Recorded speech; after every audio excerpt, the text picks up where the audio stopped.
bad compromise, I don't think. So, Man, I just walked into that discussion.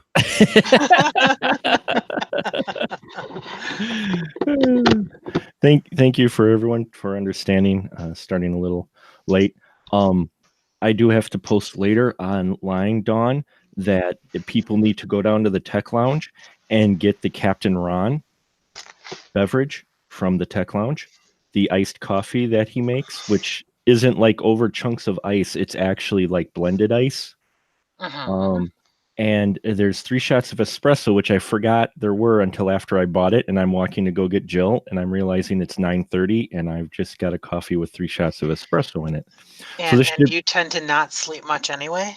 Yeah, this should be a fun episode. So, but it tastes so good. Jill had a little taste. She's like, "Oh my god!" I'm like, "Don't have too much, honey. It's got 3 shots of espresso in it." She's like, "Oh my god, what are you doing?" And I'm like, "I don't know." And it's very good. So, and Captain Ron, as in Kurt Russell.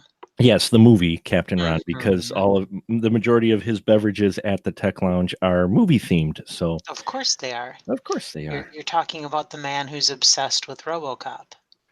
And I thought I liked RoboCop. Holy no, you don't come close to Chad. Nobody comes close to Chad. He is insane about that movie. It's crazy, the cool posters and stuff he's got, but he like gave me a copy of the extended version on Blu-ray. He's like, "Hey," he's like, "I got as a joke from one of my friends, they got me like 3 copies of this. Do you want one?" And I'm like, "Yeah," twist my arm. I've only got the Criterion Collection DVD that's out of print now with the extended extra gory version. So, how you doing, Andrew? I'm good, man. How are you? I'm doing good. So, just getting my link up here. I appreciate everyone's understanding in this. So, I finished editing a movie while I was sitting here. Feature or short or just a weird short thing. I was recording a podcast with someone in town last night, and I was like, "I got a weird idea for a movie. You want to do it?" And then we did. Oh man, you make me wish I lived near you. So this one was a trip, man. Wait do you see? It's like she reads a poem I wrote when I was 16 that I found. It's really bad. But while she's reading it, she's got like a thread in her underwear. She's in bra and underwear. She's got like, you know how sometimes, man, there's just like you just keep pulling and pulling, and you're like, what the hell? You know what I mean? It's like some either thread or elastic or whatever. Yeah. And so while she's reading it, she's pulling the thread out, and we just have this handful of thread, and we cut to we cut it. Then she stands up, and there's no underwear, but she's so moved by the poem she doesn't realize it. Wow, that's cool. It was great. That does sound awesome. Cool. It's really artistic. It sounds like some good art. That's very cool. Yeah, I mean, so you get like bottomless nudity and poetry and literature, because those 2 things should go together so much more often. And some light piano under it. Oh, even better. So I just your piano playing, or yes, nice. I'm not like great, so sure, crazy. Okay, I'll keep that in mind. I know just enough to be dangerous on a lot of things, but. Yeah, I'm like that too. I took organ for 3 years, and then as I got better, the teachers started charging more for the lessons. So, that's filthy. Why? Yeah, I don't know, but I played organ for 3 years, and then when I went into middle school, we had to take instrument or choir, and so I went for the instrument and did alto sax for 6 years. I played in the concert band and the marching band, and then we were the only one of 3 jazz quintets in the city of Milwaukee for high school bands in high school. So that's awesome. Yeah, in fact, they liked our jazz band so much they asked us to play at graduation. So that's so good. And guess where graduation was? At the old Mecca Arena downtown where the Bucks used to play before they got. Man. So I can technically say I played the Mecca Arena. Damn, how was the sound there? Just out of Oh, it was curiosity? awesome. I mean, it filled it. It echo. It sounded really good. And when we were playing, the parents were dancing in the aisles. And yeah, Nice. Oh man, I love that story, dude. I'm so glad I brought up that underwear. sorry, didn't mean to take down a trip down memory lane. My chops are completely gone. But yeah, I played alto, and it was so cool. Just a brief story, if you don't mind, because it was one of my favorite. All my great memories are from band in in high school. Our jazz band was great because since there was only like 5 or 6 of us, he taught us music theory. The gentleman's name is Kay Berrigan, fantastic jazz player. He's still playing jazz. He retired and he's still playing jazz in Milwaukee at the jazz clubs. And he taught us music theory. He taught us how to improvise, chord changes, all of that stuff. I mean, it was so cool to learn all that. And at one point, Milwaukee Public Schools were looking at budget cuts, so they decided to cut our jazz band because we only had a very small group.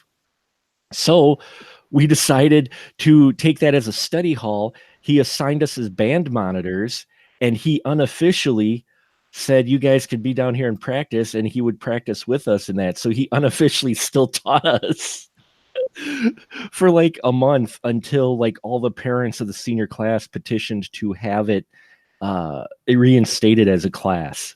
Oh, that's such a good story, dude. For real. So Great. yeah, so apparently we made an impression on the senior class because we were mostly seniors anyway. So yeah, that was just, they had us play at everything. It was so cool. And we competed in a city competition. And yeah, I mean, we played with all kinds of things too. We would play after we got used to the standards and that and the songs, the jazz standards. We would play with the timing, like suddenly do, instead of 3/4, we do the song in 6/8, or we'd speed it up, or start combining shit. And Cool, man. I get to be like Chicago over there. yeah, maybe a little, but so all right, we will get rolling here on our Cronenberg. Yes, my friends, thank you for venturing down into the spoiler room and joining us tonight. I warn you, I've just had a drink with 3 shots of espresso. I have no idea where we're going tonight, but it's going to go, and I may talk like Speedy Gonzalez. But tonight I have a great crew with me as we do our Welcome to Cronenberg episode. Yes, it's that time once again, and today we are looking at David Cronenberg's classic, Scanners from 1981. And with me tonight to talk about this very interesting film, we have none other than the diva of the spoiler room. She is back to talk more Cronenberg. Hello, Dawn. How are you? I am excited to be here tonight. It's always nice to talk to you, Mark and Andrew. Thank you. Well, we are always glad to have you in the spoiler room. It's always a pleasure to get your perspective on things. And speaking of perspective, yes, he is back with us as well. The one and only lovely Andrew Shearer. Hello, Andrew. How are you, sir? I gotta recover from hearing Dawn say my name. That was just I'm such a joy. I sincerely have such a great time talking to you two, man. But I listen to the show and I fan out. I don't think she's ever said Andrew before. That was great. God. I had something, usually corny, dumb, or semi-vulgar to say, and now I'm just I've lost it. She scanned me. She did scan you. She totally scanned me. So tonight, yes, it is Scanners 1981. It's Cronenberg's after the last film which we covered, which was The Fury, was it? Yeah. Now we're once again dealing with mental abilities of people. And Andrew, would you like to give the synopsis of Scanners, since it involves exploding heads? Oh, yeah, man. All right, so Scanners is from David Cronenberg. I believe this is 81. Yeah, yes? 81. No? Yep. Oh, yes. my God. That's just off of memory. So basically they got like these dudes that can do all kinds of crazy telepathy, and they got a corporation is trying to like use them as weapons, but the dudes that do telepathy are like, fuck that. we're gonna take over the world. We're gonna take it all down. We're gonna start our own army of telepathy dudes. And they're like, oh yeah, well we got this one dude that we pull from the street that's gonna take all y'all down. You just watch. And they're like, okay. And that's Scanners. Yeah, that's pretty much it. That's a good summary, Andrew. It's that's what's going on, because this film really is about. It moves pretty quick through all these different ideas. And just to correct myself, it wasn't The Fury, it was The Brood that we watched last month. But that involved people with mental abilities as well. But here we are with Scanners, and yeah, we've got once again the theme of doctors with I don't know, Don, what does Cronenberg have against doctors? What is it? I mean, watching all of these films, and doctors either are inept or bad guys. What is it? Does he have something against doctors? Yeah, I'm thinking probably he does. Probably had a very, very bad and memorable experience with doctors, or maybe he just participated in a bad LSD experiment back in the 70s. I believe it could be both, really. But I just get the impression, because I mean, here again in this film, we have doctors who basically are the bad guys. Even ones who try to pose as good guys have actually been bad. I mean, it's just doing this, retrospective we're doing this year. It's just getting me eye-opening, going, I'm just wondering what it was. Andrew, you are a big fan of Cronenberg and this film, I do believe. What do you think it is about doctors that David just likes to mess with so much in his films? I don't know, man. It's just like you got to think about the generation that he comes from and the culture that he comes from, the counterculture, really. Mm-hmm. And so he likes to kind of mess with authority figures of any kind. Mm-hmm. And sort of like examine what their real intentions are, especially people that are supposedly good, supposedly there to help. Mm-hmm. He likes to really light those people up, because that was, you think about the time period, that's kind of what they did. And so he's very, very, I would say almost kind of paranoid about them, to, I wouldn't say a fearful degree, but definitely to a degree to which he's happy to ridicule them and to show things are not always what they seem. Yeah, it really always seems to be that sort of thing. Go ahead, Don. I was just wondering,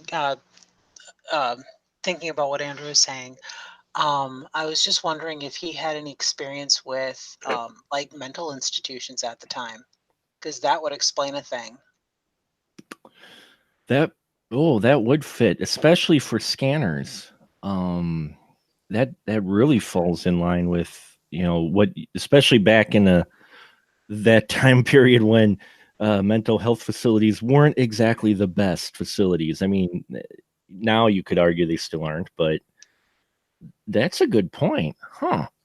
I'm wondering if it maybe is some experience from that. What do you think, Andrew?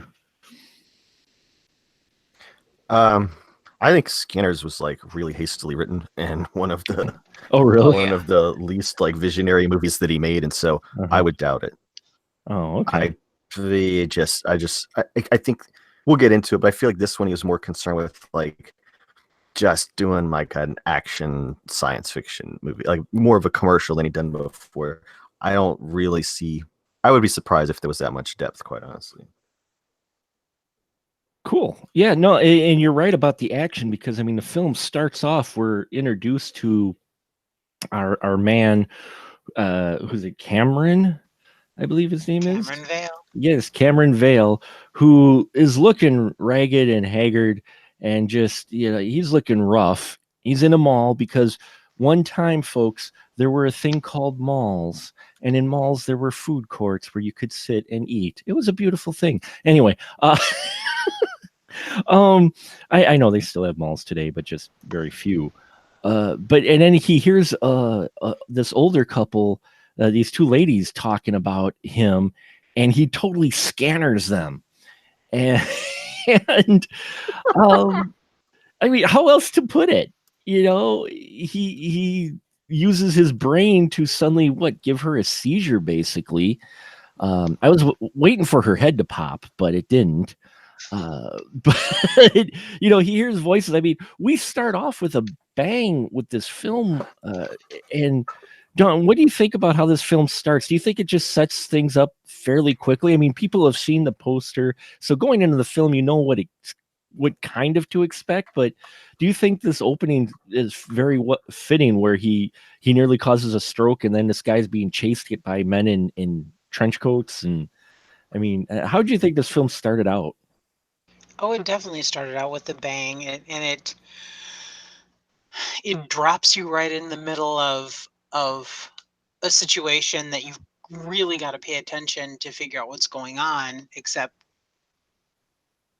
parts of it, there were parts of it. One very specific part I didn't get that really doesn't have anything to do with anything.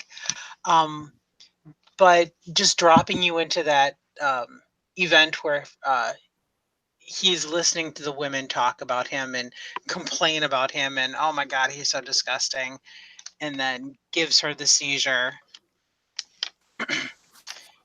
And then he gets shot by the dart. Yeah.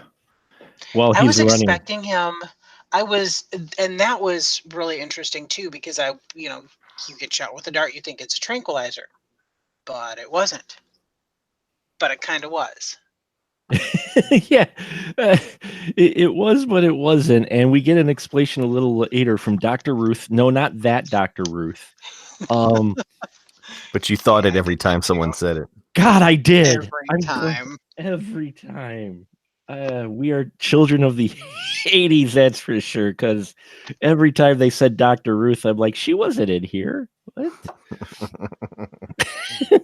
Your mental abilities are causing you problems with your erection. That's okay. It's all right. Man, if she had been the villain. Maybe it would have made the movie a little more interesting to throw a little more sex in there, huh? Well, then that's one thing too. His films don't have. Well, they do have some. I mean, we had it in Shivers, but Crash. Lots and Crash. We have sex, but they're not in every film. And this one, I guess, it wasn't quite fitting. I guess because it was more focused on the mental ability. And what's interesting, with this opening, Cameron's looking rough, and you've got people making comments about him of how rough he is, and even Dr. Ruth. Once Cameron wakes up in the medical bed strapped to it, he mentions his age and how he's looking rough. He's a vagabond at his age. Like, he should be doing more with his life at this point in his 30s. Andrew, Cronenberg was about 38 when he made this film, 37. Do you think he's putting a little bit of himself in the role of Cameron at all? Or I mean, with the stuff he was saying to him was rough, right? I mean, it was really some like tough love or whatever, and if you wanted to like really kind of flip that over, he had to have a chip on his shoulder about the kind of movies he was making, how he was kind of on the outside of that industry because of the kind of movies he was making, and Kennedy wasn't like a celebrated director, like he is now, especially back then. He was the kind of guy that they didn't want anything to do with necessarily. So I think he's getting his jabs in, through his through the characters for sure. Yeah, it really felt like it, at least in this opening, when Cameron's strapped to the chair, to the bed, and we realize he has these mental abilities, that he's a scanner, as they call him. And then the doctor brings in like this huge crowd to just overwhelm the guy mentally. And I'm like, talk about tough love. First, he told this guy that he looks completely ragged, and man, are you a loser for 35? and by the way, I know you've got this ability where you can read minds, and oh yeah, by the way, here's about 24 minds. Take that. I'm like, Jesus.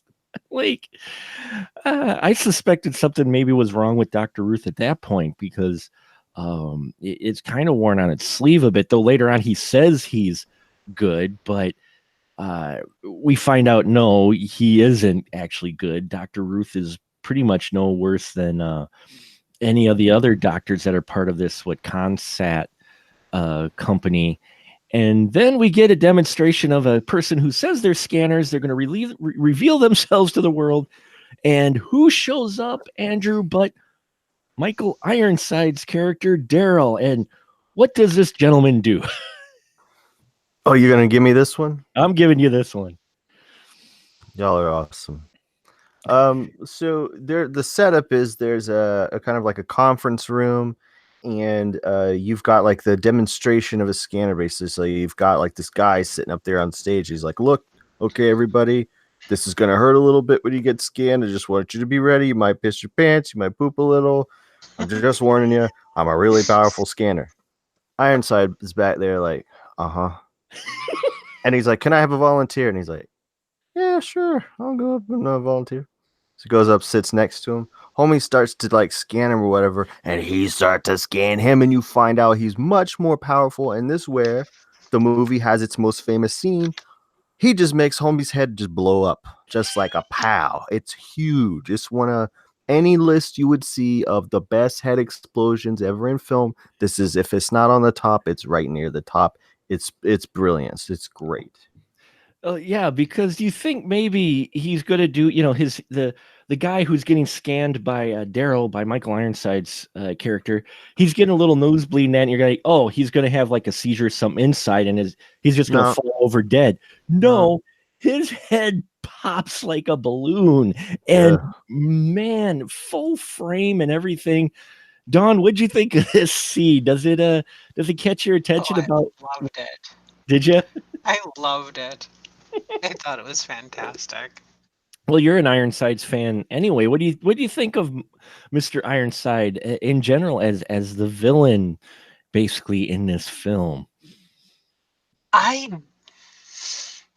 Knowing that the film was rushed, knowing that he was still writing the script as they were Cronenberg was still writing the script and scrambling to finish it as they were filming, makes me just more impressed with Michael Ironside's ability as an actor. He's just fantastic. He doesn't need to do much to exude that tremendous presence he has. The poor man, unfortunately, usually gets cast as villains, but there's a reason for that. He does it so well. Well, this had to be a really early movie for him, and he was only supposed to be like in a few scenes, but because him being him, it turned out to be much more. And he was actually really great because I thought he did very well as being a opposite, the evil opposite of our good guy Cameron, who is a guy who's got his powers, but he hasn't really embraced his powers, even when it comes down to it. He uses them as almost like a last-ditch effort, and so I like the difference between these two. Andrew, what'd you feel about Mr. Ironside's Daryl and him as a villain? Well, Michael Ironside just, it's hard to see him as anything but a villain when you come into this movie. You know what I'm saying? Like, I don't know what's the first movie I saw him in, but this had to have been one of them. And he's just a sinister dude, he's not afraid to lay right into it, but that's not to discredit Cronenberg for all his, for how difficult of a production this was. Ironside has to trust Cronenberg as a director to be like, is it cool should I be flipping out? Should I be like, making my mouth look like a giant rubber band all the time? Should I make lemon face when I'm scanning people? You have to feel like the director's then going to do right by you when you're going that big with a performance. So, I thought he was great. And unfortunately, the guy that played Vale, I think when he's not talking, he's really good with his body language and his expressions, but I didn't buy it, him when he was speaking.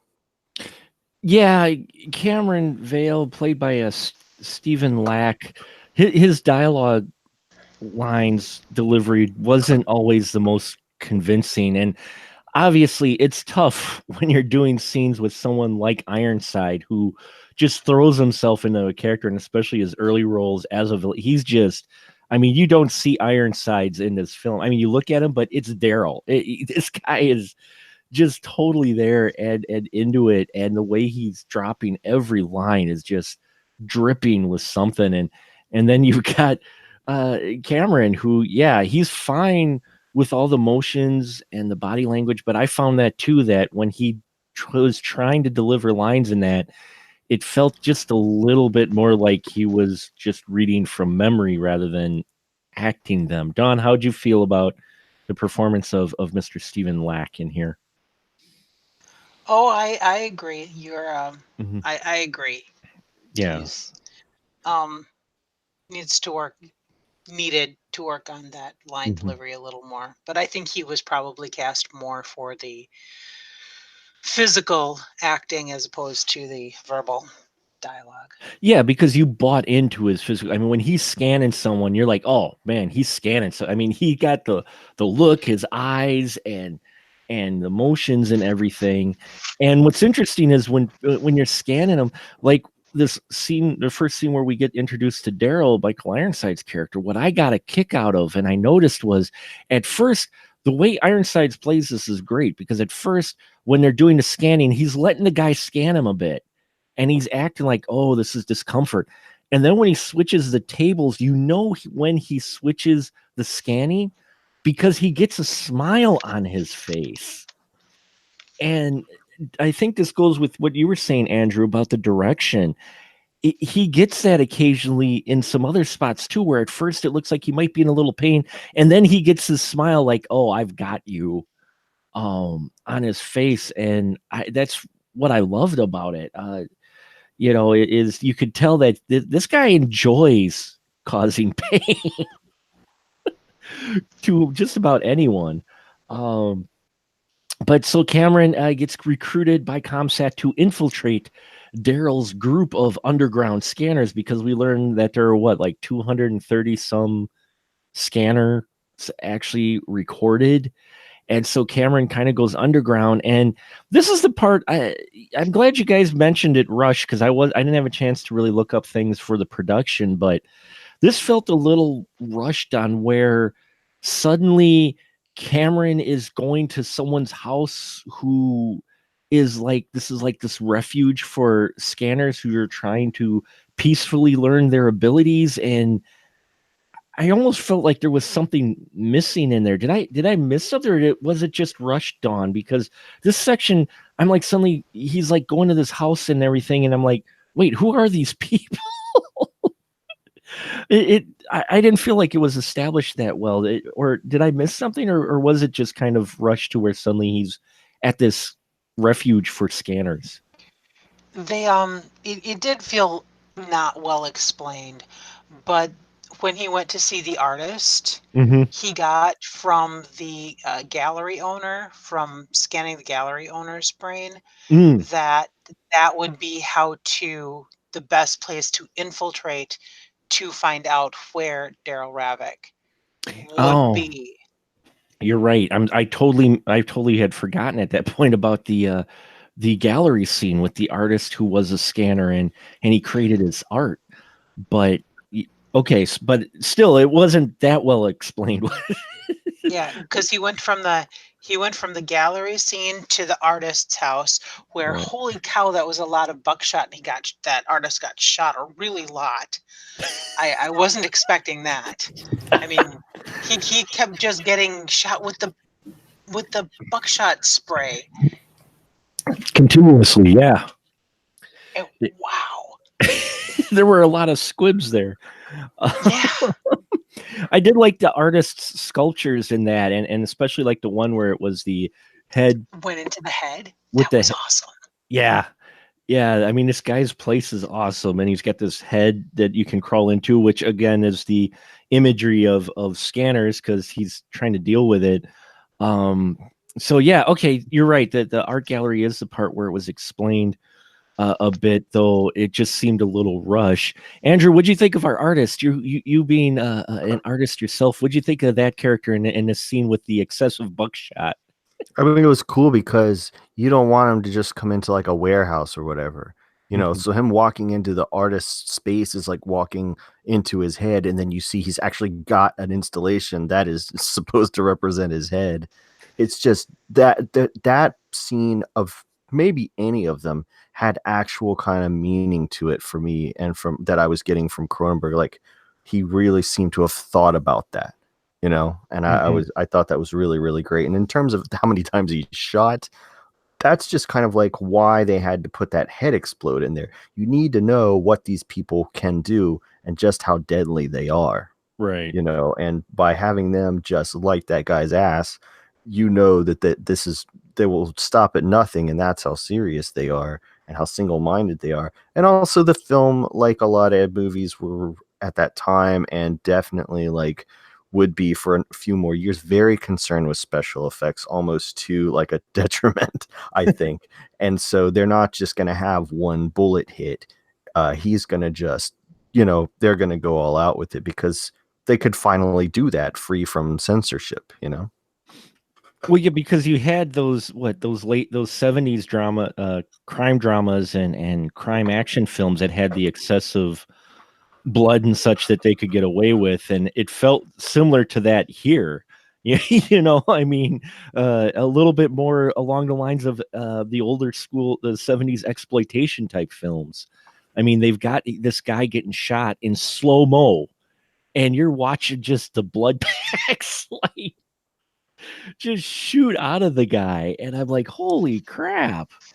You know, and then of course Cameron does his thing and takes out all the attackers, who at first, you know, I was still trying to figure out, the attackers now were sent by Daryl, right? Or were they sent by ComSat? I don't know that was explained. You know, because we get two sets of killers. We get the killers at the artist's house, and then you get the killers again, which Daryl's sitting outside, and then you get the killers again at the refuge where, you know, Cameron is, and you get that great chase scene and explosion and everything and action sequence. But I was still trying to figure out, okay, were these guys sent by Daryl, but they're humans, not scanners, so I don't think Daryl would bother with them, kind of like Magneto. Or did he send the humans to kill the scanners? Andrew, was it ComSat that sent these people, or was it Daryl? I had the feeling that Ravik was pulling the strings, man, and he was making the calls. So these, I feel like, were probably just goons for him. I have, on more than one occasion when watching this movie, wondered why these guys, if they were scanners, why they just didn't come in like scanning everything up, you know? But it's possible they didn't want to expend that energy in case they needed it.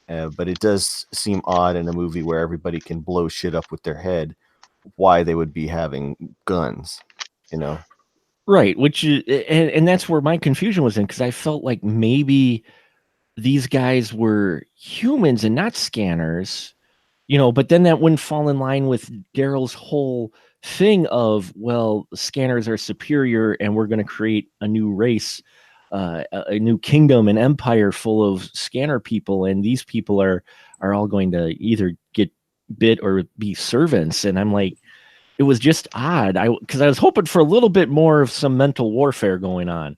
Yeah, no, you're right, and it was probably done for budgetary reasons. That may be why they have that one goon that's like totally not a scanner, just to provide contrast in case somebody had a question.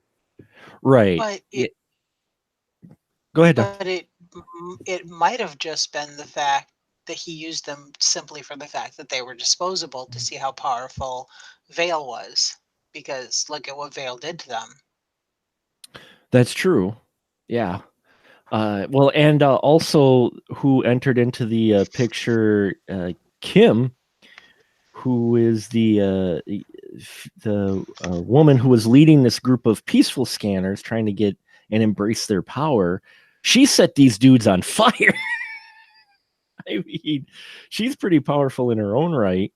Because I thought she was the one that set them on fire, wasn't she? Or was it Cameron? I thought it was them, because she screamed, and then those guys got lit up who busted in with the shotguns, shooting up the other peaceful scanners. But yeah, it was this section left me a little bit like, okay, I think I'm following what's going on. But now that you guys mentioned about things being rushed, this part really, and this is near the middle, this part did feel rushed a bit.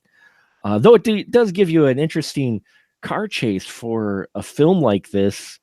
They actually do some stunt work in here, which I was impressed with, including a car crash and explosion, which those dudes, Don, the car's on fire. The guys stop and say, "Oh, we got to get him out of the car." Yeah. I'm sorry. I chuckled at that. I'm like, go ahead. And they're arguing that they spend a ridiculous amount of time arguing about it. Right. At first, maybe I thought he was controlling, but he wasn't controlling those guys. Those guys just like, oh, we got to get him out of the car. I'm like, it's engulfed in flames. Like, get him out for what? So they're making sense. No, that part didn't quite make sense for their motivation. I mean, it almost felt like it was just solely to get them to stop. So then we get the, Vale doing the mind control thing, making people shoot one another, which, he seems to do a number of times throughout this film. And yeah, it was just an odd setting and setup that they had in here. Andrew, did you think this was a little odd how we got the guys, or like we got to get them out of there, and that car was just engulfed like right away?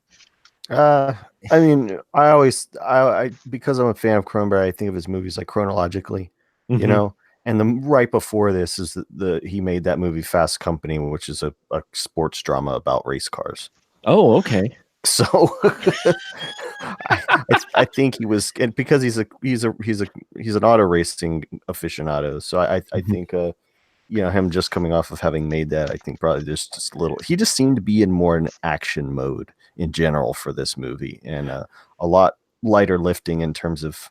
Some people say that the story of Scanners is complex, but I disagree. I actually think it's pretty.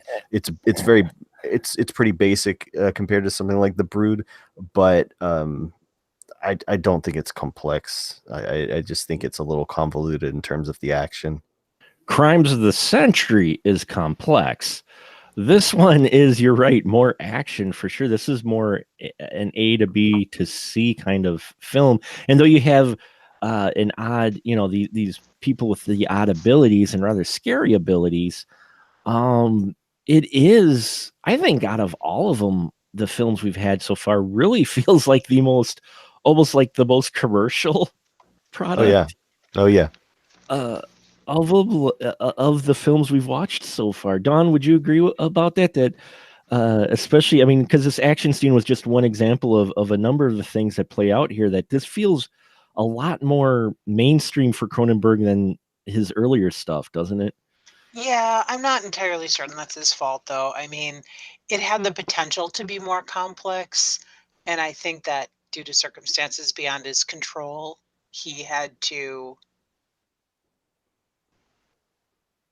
just deal with what he had to work with, right? Which made it a lesser movie to some extent than his other movies. And not that it's a bad movie; it's a fun movie. It's enjoyable to watch, but it's not. Yeah, it's much more simple and less. There's less depth to it than there should have been, because the potential is definitely there.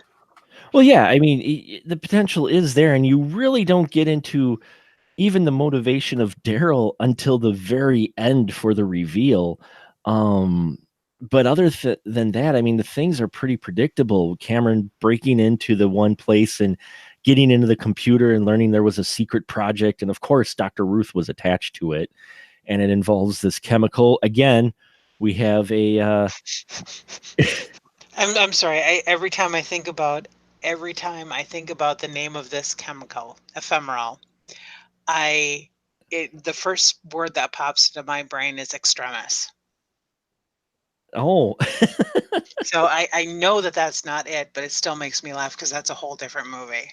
That is a whole different film, but Yeah, ephemeral. And folks, we learned that ephemeral was used in an earlier project with folks, and that's how Cameron and Daryl came to be because their mother had it, and they ended up getting this side effect because it was supposed to be like a tranquilizer, wasn't it? Like the next Valium of sorts.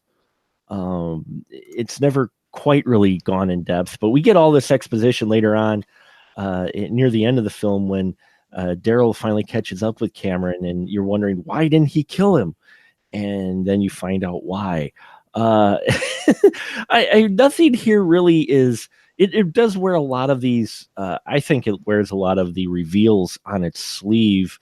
And Andrew, would you've made fantastic films in that. Would you say though that they don't pretty much hide anything? I mean, they give the reveals, but you pretty much see it coming, don't you? With a lot of the stuff that happens in this third act, where we learn about Dr. Ruth and the origins of the scanners.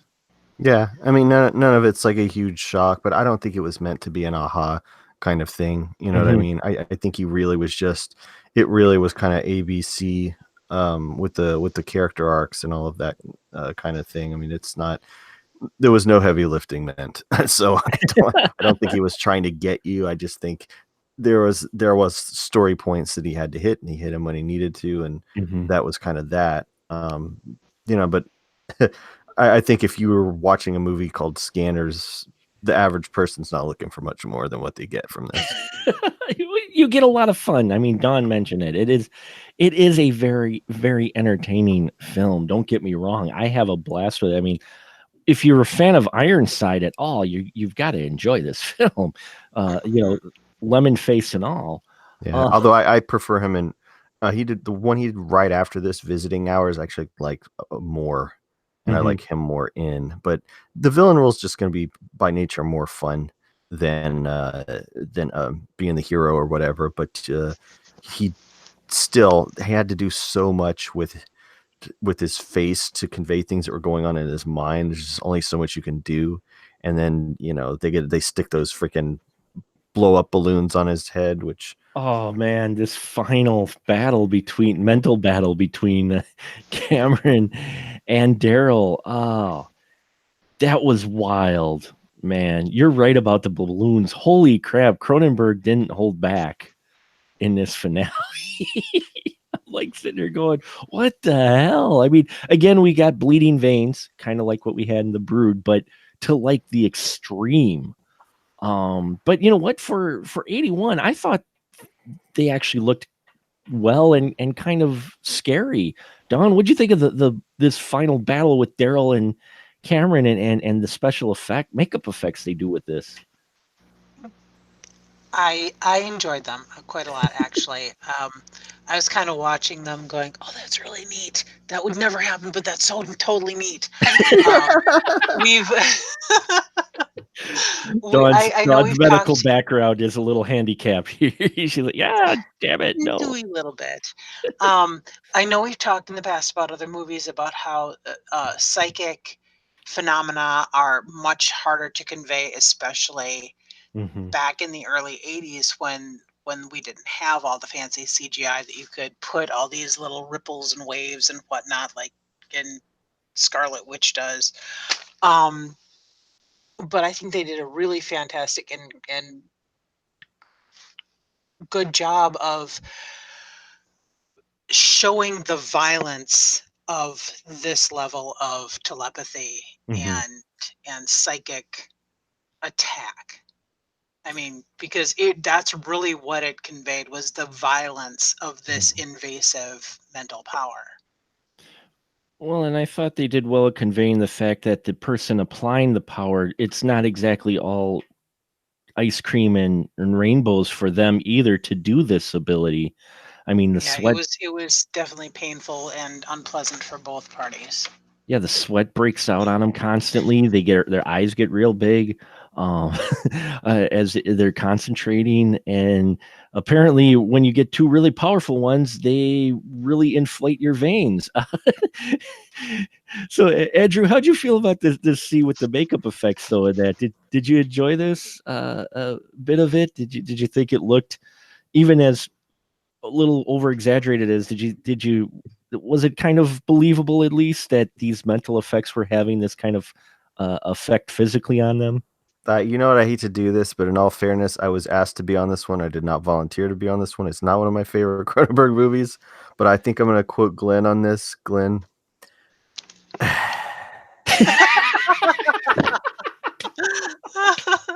A wise man once said, I am not a fan of the air bladder effect. I don't care what movie it's in, The Howling, The Beast Within. I just don't like it. And I understand they had to find a way to do this stuff. And, you know, with all respect to Dick Smith, he is brilliant. He's the guy that did this stuff. Cronenberg's movies, usually I'm on board with the effects, but this movie, I'm just not. I mean, the exploding head, for all its like awesome shit, and it is great. Cut to right next to it, no one's got a drop of blood on them. Not the fucking table, not Ironside, not the entire splash row in the front. No one's got any blood on them from this effect. That almost negates it for me when I watch it. And then the bladder thing, like they're not even working right. When it busts open and the things wasn't even supposed to happen. It just doesn't work. It isn't working right. The only thing that I feel the most effective effect is mostly just Ironside's face, him stretching his face, and when they give him the scleral lens where his eyes completely white, where he's just, I'm gonna suck your dick, brain dry. he is taking the guy's, swallowing his soul or whatever. Right. With the white, that looks great to me. Wonderful, wonderful, wonderful. But I just think it's just typical of the 80s where they want everything in bright light and they want to show everything, and respect to Cronenberg for doing that. The fire looks great and it's all in the camera. They're not trying to fake you out. I get it. I appreciate it. I'm just saying the overconfidence in the bladder effect in many of movies around this time. Unfortunately, as cool as it looked, and I appreciate it and I liked it, you're right, though. When I'm sitting there going, when it first appeared, I'm like, okay. And then they kept going, and then it got more and more. And then it was just a little bit comical. Not so much on Ironsides with half his face, but with our man Cameron and his entire face pulsating with the veins of that. And then he rips them open with the blood. I'm like, oh, there's the David Cronenberg body horror I was looking for. Yeah, no, man. If they just had, it was worth it watching him rip it right off. That was great. You're absolutely right. That's a good point. I mean, if they just had a tad more cocaine, I think it would have been. Yes. But it was a very low budget. This was the last scene. They were running short on budget. They already got their last key for the cast. So I just think that, man, they with those bladders in all those movies I mentioned where they're just, and they're thinking, this looks great, don't it? Nobody went, no, it doesn't, man. Like, just quit cutting to it, buddy. Well, you do make a good point. Maybe in this case, because up until this point, less was actually more with a lot of this, in that outside of the exploding head, most of the mental abilities, we just got a close up, a little bit of setup in the way they framed it. And then the guys bust into a sweat and you kind of get the expression on their face. And then something happens to the person they're looking at, but they like fly through the air or something. It's not as ridiculous. Maybe if they would have just given these guys both the white clouded lens to where their eyes completely cloud over. There are some veins going on in the sides, it just, I'm not trying to say it's not any good. I'm just saying that, it isn't some milestone of effects work. No, not at all. No, not at all. If I implied that, no, I don't think it was either. They had fun. They worked hard, and they pulled off their effects. And I'm sure people were like, "Oh shit!" But I don't feel that way when I watch it the way I do some other things from that time. Well, we are talking 81 in that, and it's interesting that this film is nestled in between The Brood and Videodrome. Because we get the Videodrome, which we covered last year, I think, or the year before. And that film, wow, that is one of those films where it's just a little bit different than Scanners. The spirit of Cronenberg's still there, but it definitely is different. But this one, yeah, is pretty much to this point for sure his most commercial and straight up. Here's the trend of what's going on in early 80s horror, and you get all of the tropes that you have, in early 80s horror in here. And although I will say, and I drew a little bit of a parallel, and again, Andrew, you can slap my hand if I'm making too much of it, if I think it's too deep. But when we see the charred body at the end, because Cameron and Daryl are fighting so hard that eventually Cameron catches fire, and Daryl seems to going to die, and we think Cameron's winning, but he's on fire. And then Kim wakes up and she comes in the other room, and then you see the charred corpse of Cameron. Was it me, Andrew, or did that look a bit like the sculptures from The Artist? No, you're absolutely right, man. That's a really good observation. Because the whole thing about that scene is you're not supposed to be sure who won. Because you got a guy over there in the corner with his jacket over him, so you're supposed to be this moment where like, what exactly happened? Like, I felt that was well played, but in terms of the way that body looks, absolutely, I think that was a callback. I've never thought about that, but that is totally, I bet you it was. Yeah, it just got me wondering, what if The Artist, maybe that's one of the images he pictured people's bodies on fire, because it resembled a lot of the sculptures that he had in his art gallery. And it just kind of felt that way. Dawn, what did you think of that corpse at the end? Do you think maybe that was a bit of a callback to those sculptures, or just a coincidence? I thought the exact same thing. I thought that was intentional. Okay, good. Then I'm not exactly making a mountain out of a molehill, because I looked at that going, wow, that really, I mean, the way the pose was and the way it looked, I'm like, maybe that's what the artist was picturing in his head, and that's how he kept his power at bay, is by expressing those visuals he had in his head of setting people on fire as his art, which I'd love to have one of those sculptures. For sure. And yes, folks, again, to fit in with the fact that this is a very commercial piece of film, not horrible. It's Cronenberg. I do enjoy it. We even get a stinger ending, Dawn, with what has happened. What has happened with our man Cameron and Daryl? What is the actual outcome of this battle?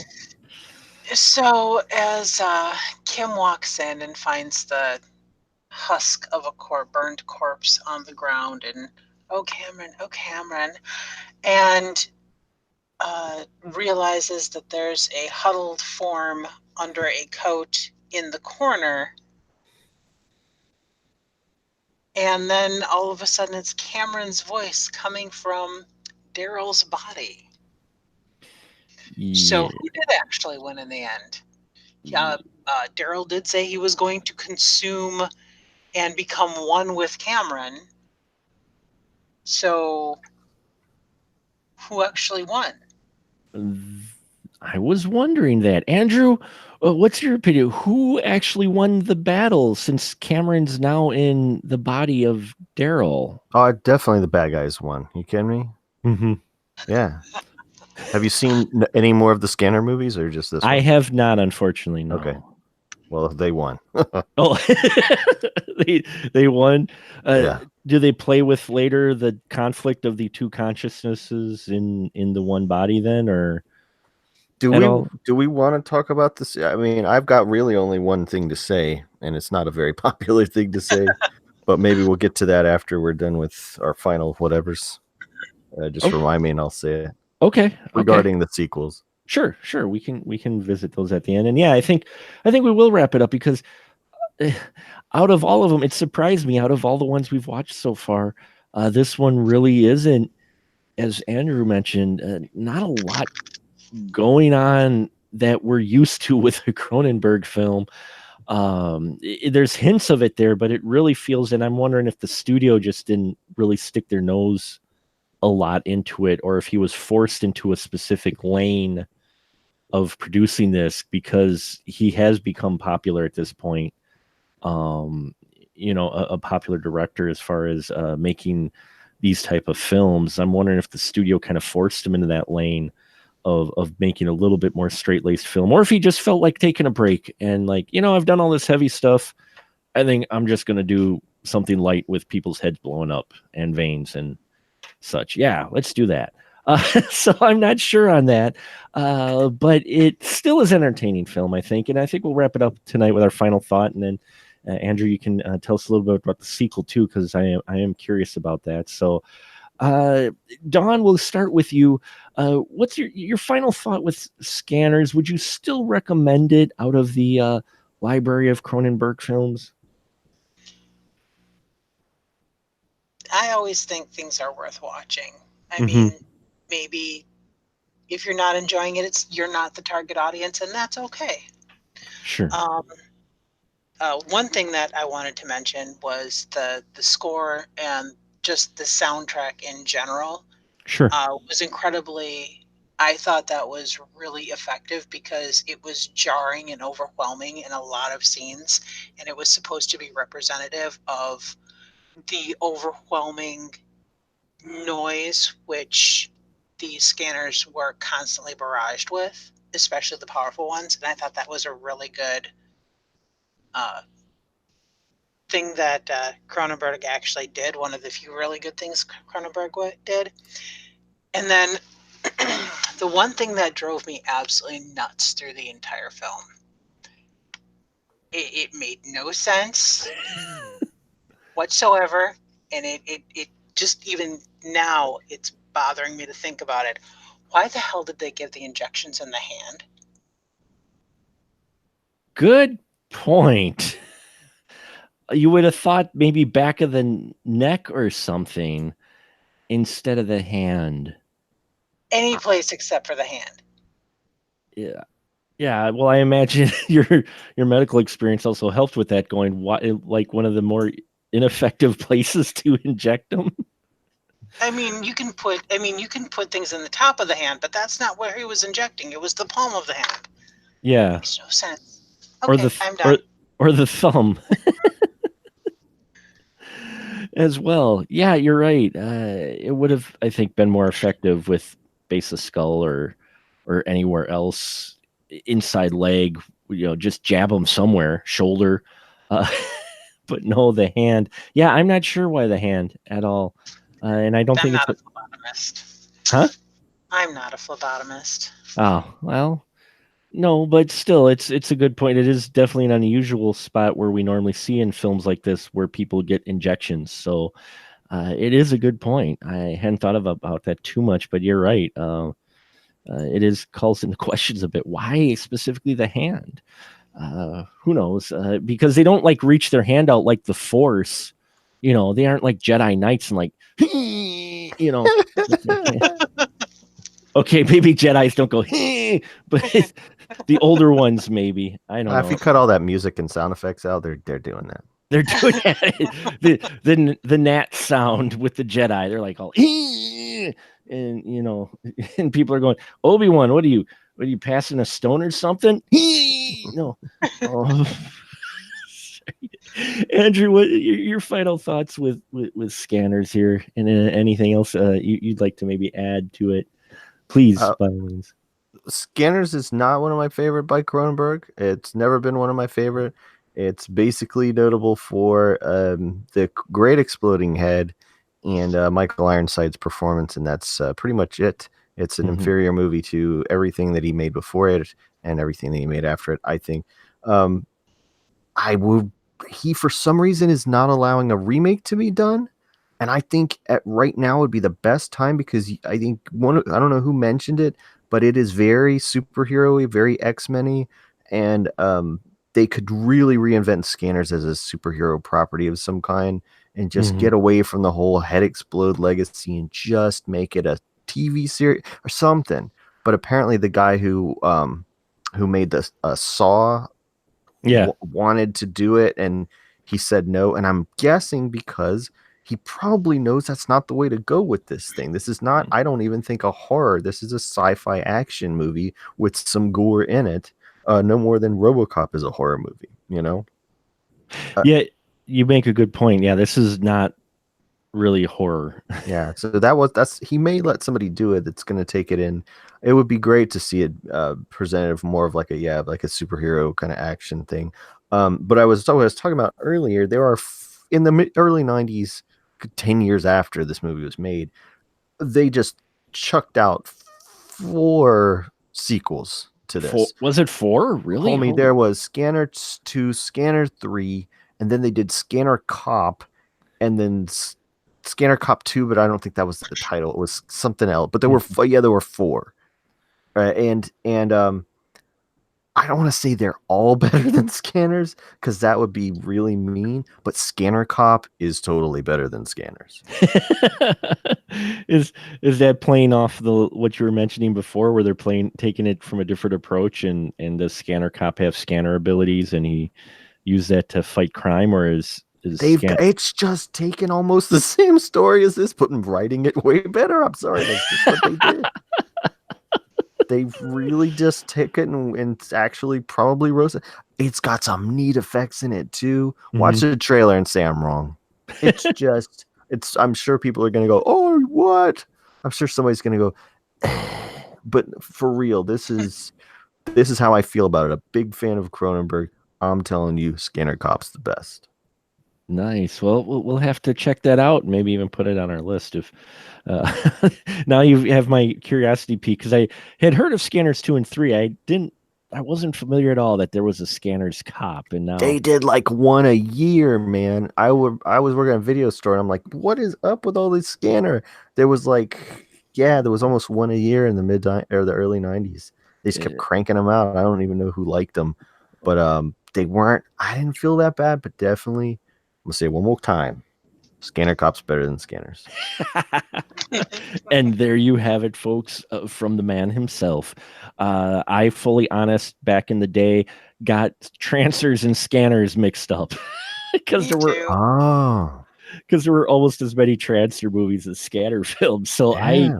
I because the names were so similar, and in some cases the cover wasn't, they both had interesting covers, but it was like I'd always get those two mixed up.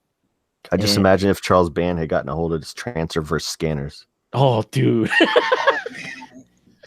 You'd be like, what is this, like Bears versus Bears? Like, this doesn't even Dragon versus Dragon, Dracula versus Dracula. There you go, Dracula versus Dracula. You could come on, it's Charles Band. He would figure out some way to work merchandising into it. And Matheson, who would want to see Ironsides in a Charles Band film with Tim Thomerson? Who is it? Tim Thomerson. Tim Thomerson. Thank you, Jack Matheson. Death. Yes. Yeah. Tim Thomerson and Michael Ironsides, mano y mano. Come on. Thomerson and Ironside in Demonic Toys versus Toys Demonic. And you could find the new Toys Demonic action figures on Charles Band's Full Moon website. And yes, I think we'll wrap it up tonight. I want to thank you both for joining me. Andrew, thank you for hopping on. Even if this isn't your favorite Cronenberg, I appreciate you coming in and talking about it as well. And as we do with all our Cronenberg episodes, we're going to leave Cronenberg once again. And what is one thing you learned and you take away from Scanners as we leave Cronenberg for today? Dawn? Don't use experimental drugs that your doctor gives you for any reason. There you go. Good advice. Good. That's good advice, no matter how insistent he is. Andrew, how about you? One thing to take away from Cronenberg Scanners as we leave Cronenberg? If you stare at a pregnant lady and her baby scans you and blows you up, you deserve that shit.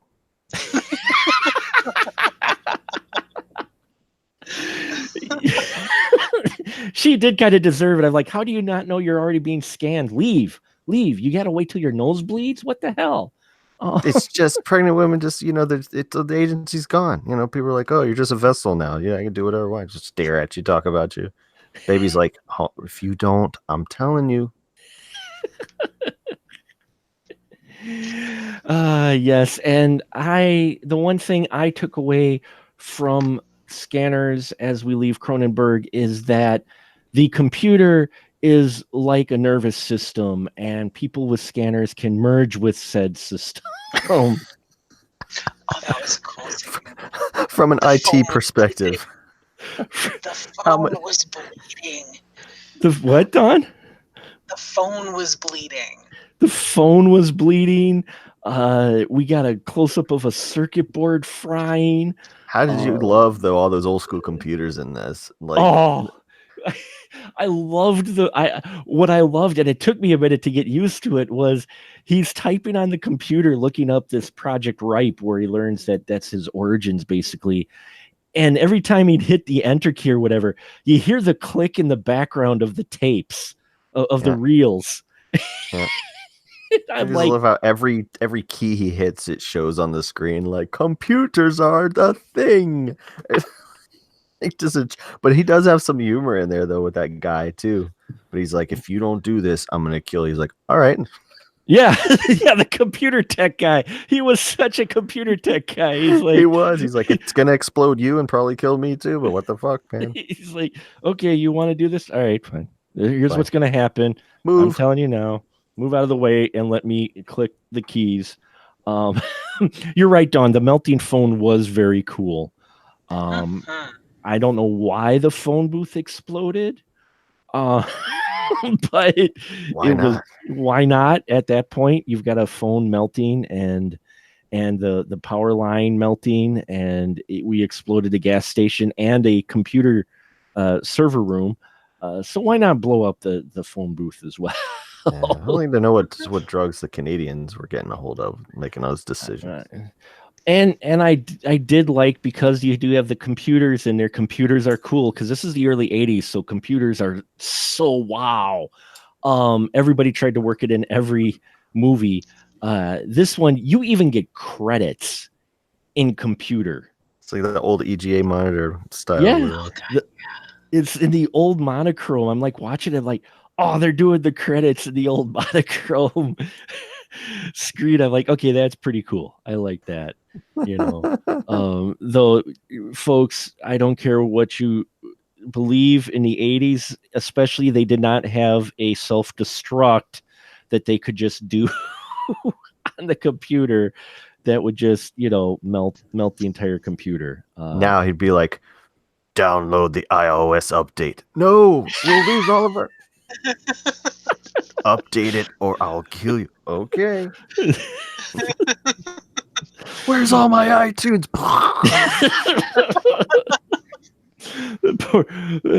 the poor psychic scanner guy would be just caught in a loop trying to update, but he couldn't complete his update, and then he's updating, and so he just sits in the phone booth forever while he's waiting for his updates to update, and he can't, and suddenly he turns blue, and all of this text rolls across his face, and then he blue screens, and he dies, and there you go. Just more like a frayed power cord just blows his head up. Yeah. Well, thank you so much. And folks, I hope you enjoyed this discussion tonight of this interesting Cronenberg film that's a little breakaway from the others that we have. But fear not, we will be getting back into a little more obscure stuff when we hit the Dead Zone next month. So stay tuned for that. And now this is where I give my fantastic guests the license to shill. So go ahead, Dawn. Tell them where they can find your reviews at. Sometimes you can find things at intheaudience.net. I've actually been thinking about writing, but then I do gardening instead. There's nothing wrong with it. Gardening's a wonderful thing. Gardening's a wonderful thing, especially your garden, because your garden looks just freaking awesome. So it's going to be so much fun once we put the fish in. That's going to be cool. So, yeah, gardening. There you go, folks. Gardening and then movie reviews. But check out all the great written reviews she has up there. Some wonderful stuff. And speaking of wonderful stuff, Andrew, go ahead, please, sir. Shill your stuff. Hey man, this has been a pleasure. And it was, honestly, if you're like, hey Andrew, me and Don want to talk about Carrot Top, chairman of the board, I'd be like, fuck, I enjoy it's so good to talk to the two of you. Let's see, what do I have? Currently on Amazon Prime, you can watch my movie Space Boobs in Space. Yay! It's still Yeah. up there. Yay. Well, that's a whole thing how I got it back, but I'm not seeing the kind of coin I used to on it. So yeah, play it on a loop in your crib. I'll be very very happy about that. Do that. It's fun. It is fun. And you got stuff on YouTube too as well, right? I was gonna say, look up GONZORIFFIC. You're gonna hit us against some DVD, some Blu-ray, some free thing, some I don't know what, some blog, or some video. Just do it, man. Gonzorific is great stuff, and yeah, check it out. It's a lot of fun. Space Boobs in Space is just one of the many fun things that are out there. In fact, I think I'm looking at my Dr. Humpenstein DVD right here. So his erotic couch, I believe it is. One of those things. Just you'll be happy. You'll be happy, Very, yes. very happy. And then you get to hear the fantastic talent of Tanya Atomic singing for some of his films too. Theme song for Space Boobs, and my favorite that I listen to, Bikini Gorilla. Bikini Gorilla is no joke, man. That music video is on YouTube somewhere. Look up Bikini Gorilla. Enjoy yourself.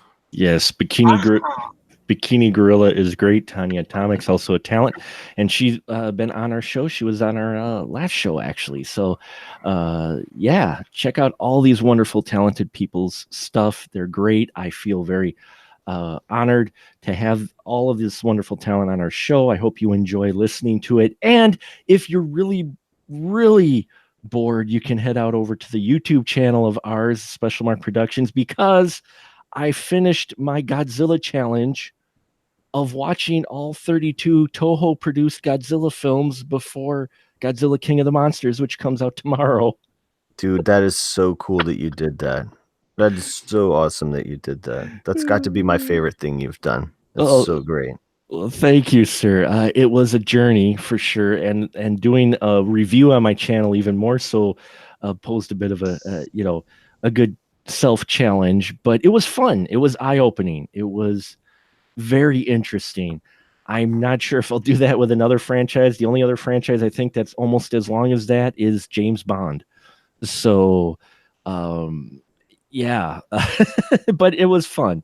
And so you can check that out, folks. There is a playlist out there with all the Godzilla reviews I did. So in case you're interested at all, learning about Toho's progression of the big G.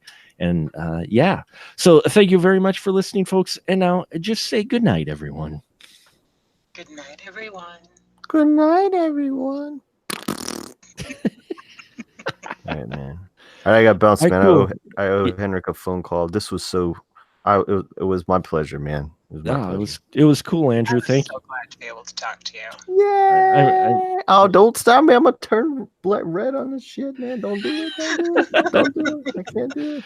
It is always a pleasure, Andrew. Thank you so much. Say hi to Henrik for us.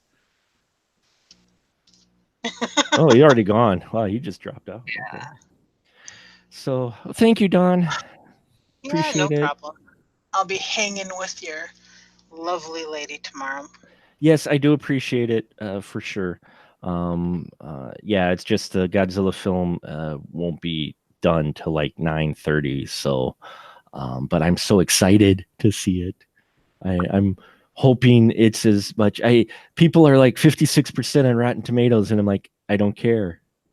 I was talking to Chad about this. I'm like, people, the early criticisms I've been trying to avoid, but they've been kind of seeping through on my news feed is, well, this one didn't have enough development of the human characters. And I'm like, didn't you complain last time that there wasn't enough development or footage of monsters? And now you're complaining there wasn't enough development of the humans? I'm like, what are you folks expecting from these films? And I've had this discussion with Scott Menzel too. Is I'm like, I think some of these folks who they do movie reviews and classify themselves as reviewers. And again, I'm not trying to sound like a douche. I hope I'm not. I don't know my butt from a hole in the ground, but some of these folks, I'm not sure what they're looking for out of every film, or the fact that they try to take the same approach to every film, because you can't, because some films are just made for sheer entertainment. And I think people forget that. Do you remember when you interviewed GJ? The very long name for Death Race 2059. Yes, and he was talking about. I brought up the cat, and he was talking about the book, the movie making Bible that everybody follows, and that is one of the most memorable things, was the save the cat shtick that he explained. So the book is the point I'm getting to here, trying to, in my rambling fashion. I wonder if some of these reviewers are familiar with the book and just use the book as the guide for what they expect from every single film, which means that they do only expect one formula from every single film. It makes me wonder too sometimes, because I see some of the criticisms of some of the folks, and then of course there's just the general bias as well, which I fully ran into to one person because of my ever growing and ever secret and not so secret campaign of fandom, and calling it out occasionally, especially between DC and Marvel, when I see a reviewer say, hey, I didn't like Justice League because this and this, and oh man, was there too much CGI? And I went, did you use that same criticism for the Marvel films? Because I said there's even more CGI in many of those versus Justice League. I came right out and said it, and he goes, oh, well, I've always been partial to Marvel. So I'm like, well, there you go. Then you're just dissing on DC for dissing on DC.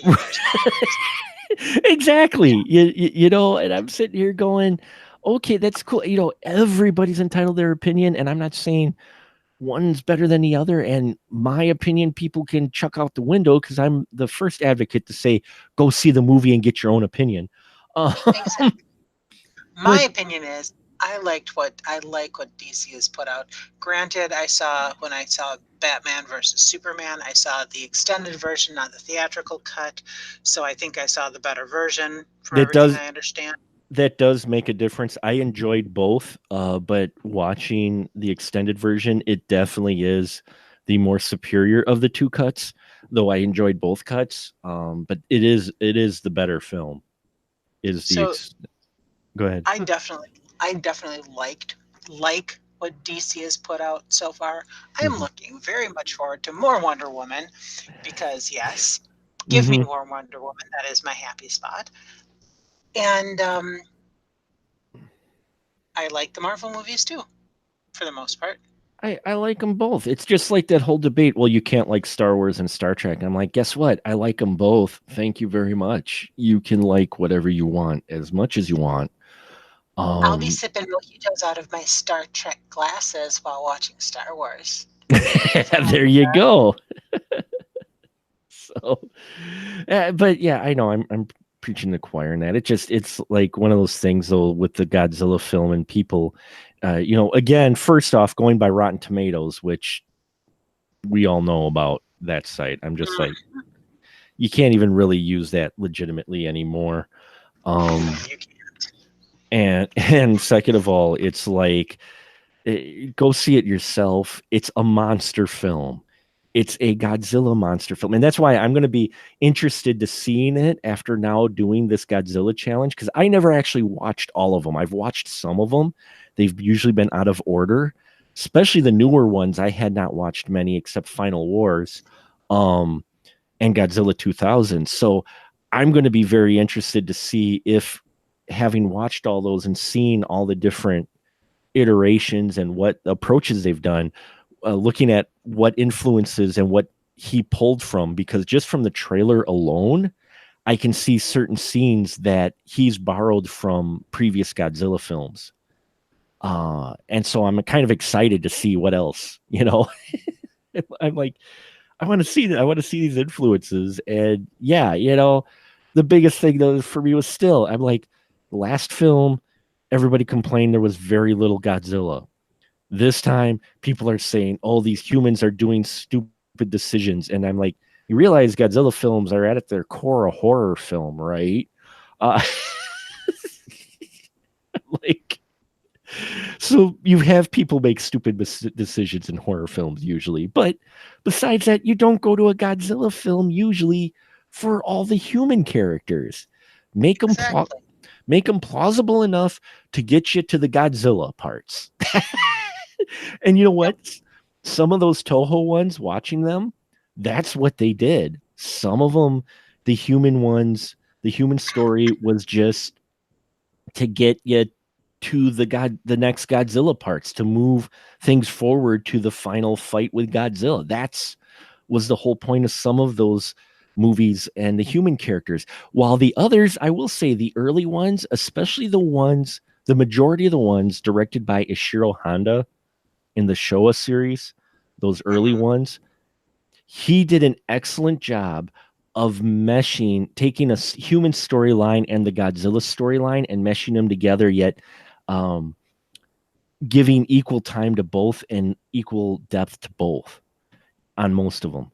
Until they were bastardized and Raymond Burr was inserted. Until they were American cut, which were, wow, watching.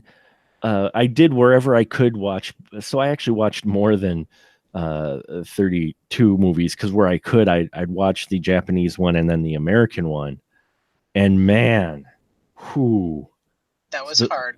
That was tough to see, especially those early ones where they injected the American scenes, and at first I thought it was just the first Godzilla. Then going through and doing research, I'm like, holy shit, they did this for a whole batch of these where they would cut them up for American audiences. And I'm like, it totally changes the story and the flow, and the film gets clunky because you can tell these scenes were inserted. Yep. They were different, popular here. Different color, different quality, different production. It's like, oh man, yeah, it's a bit rough, that's for sure. And and then when you get to the Godzilla 2000 with the hilarious dubbing that Godzilla 2000 has for the English version, you find out, yeah, it was kind of done tongue in cheek on purpose. And, Great Caesar's ghost was added into the dubbing. They wanted him to say Jesus Christ, but they thought maybe that would be a little bit awkward considering Buddhism.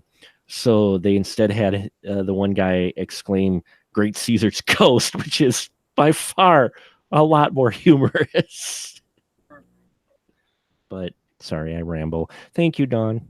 Again, I apologize for rambling, but I will see you later. And yeah, cool. And thanks Sheldon ahead of time, and thank you for tomorrow ahead of time. So hey, I get to go drink wine and hang out with the cool kids, so that's fine. That is true. So well, we will talk to you later. Absolutely. Good night. Good night.